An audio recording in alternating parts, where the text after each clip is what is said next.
మాజీ మంత్రి జోగు రామన్న తనపై చేసిన వ్యాఖ్యలపై ఎమ్మెల్యే పాయల్ శంకర్ కౌంటర్ ఇచ్చారు. ఆదిలాబాద్లో జరుగుతున్న అభివృద్ధిని చూసి జోగు రామన్న ఓర్వలేకపోతున్నారని పాయల్ శంకర్ అన్నారు. గత బీఆర్ఎస్ హయాంలో ట్రైబల్ యూనివర్సిటీ, పత్తి పరిశ్రమలు ఇతర జిల్లాలకు వెళ్లాయన్నారు. అప్పుడు జోగు రామన్న ఏం చేశారని ప్రశ్నించారు.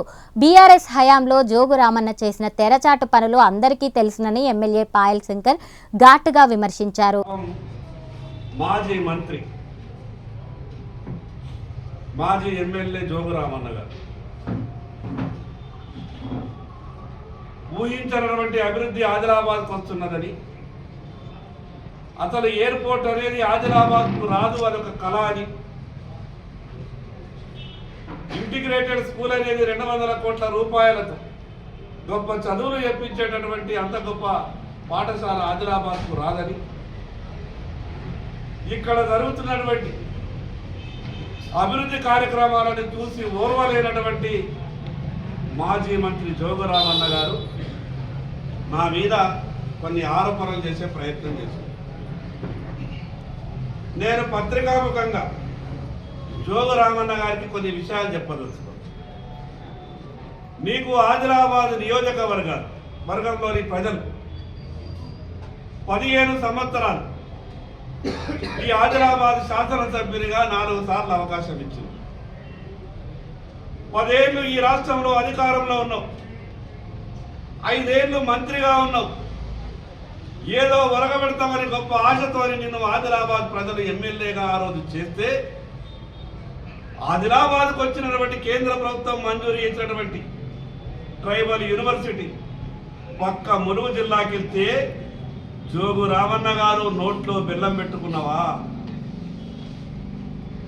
పత్తి ఎక్కువ పండించేటటువంటి ఈ ఆదిలాబాద్ పత్తితో అనుసంధానమైనటువంటి పరిశ్రమలు రావాలని గొప్ప మెగా టెక్స్టైల్ పార్క్ ఈరోజు కేంద్ర ప్రభుత్వం మంజూరు చేస్తే, పక్క జిల్లా వరంగల్కు పోయింది. నువ్వు మంత్రిగా ఉన్నప్పుడు, మీ పార్టీ అధికారంలో ఉన్నప్పుడు కనీసం నీకు ఇంకింత జ్ఞానం కూడా లేకుండే నా జిల్లాకు కావాలా, నా ఆదిలాబాద్కు కావాలని ఏ రోజైనా నువ్వు ఆనాటి ముఖ్యమంత్రి కేసీఆర్ దగ్గరికి వెళ్ళి కనీసం మాట మాట్లాడే ధైర్యం చేసినవా?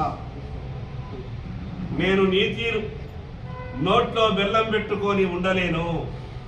నాకు ఆదిలాబాద్ ప్రజలిచ్చినటువంటి అవకాశం, నా ఆదిలాబాద్ బాగుపడాలని, నా ఆదిలాబాద్ ప్రజలకు ఇచ్చినటువంటి ప్రతి హామీని నిలబెట్టాలని నేను పడుతున్నటువంటి తపన నా ఆదిలాబాద్ ప్రజలంతా కూడా 2 కళ్ళతో చూస్తున్నారు.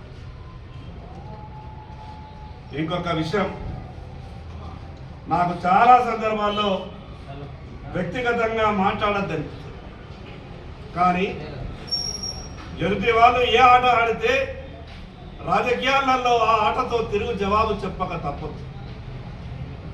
ఆదిలాబాద్ ఎమ్మెల్యే బ్రోకర్ అయిందా, జోకర్ అయిందా, అక్రమ సంబంధాలు పెట్టుకున్నాడా అన్నావు. జోగు రామన్న గారు అక్రమ సంబంధాలతో, బ్రోకరిజంతో నువ్వు పడ్డటువంటి బాధలన్నీ నీకు గుర్తు చేయాలనా? ఆనాటి ముఖ్యమంత్రి కేసీఆర్ దగ్గర, మాజీ రాజ్యసభ సభ్యుడు సంతోష్రావు దగ్గర నీ అక్రమ సంబంధ రాసలీలలు సిడీల ద్వారా వాళ్ళు భద్రపరుచుకున్నటువంటి విషయం నువ్వు మర్చిపోయినవా? జోగు రామన్న గారు ఆ రోజు ఉన్నటువంటి ఇంటెలిజెన్స్ ఆఫీసర్లే ఈ రోజు కూడా ఉన్నారు. నేను మర్యాదతో మాట్లాడే ప్రయత్నం చేస్తున్నా, కావాలంటే సీడీలు పార్సిల్ పంపుతా. నువ్వు ఎంతైతే మాట్లాడగలుగుతావో నీకన్నా 4 రెట్లు ఎక్కువ మాట్లాడే శక్తి ఉన్నటువంటి వ్యక్తిని. కానీ వ్యక్తిగత జీవితాలను రాజకీయంతో ముడిపెట్టొద్దన్నటువంటి ఆలోచనతోనే నేను హుందాగా మాట్లాడే ప్రయత్నం చేస్తా.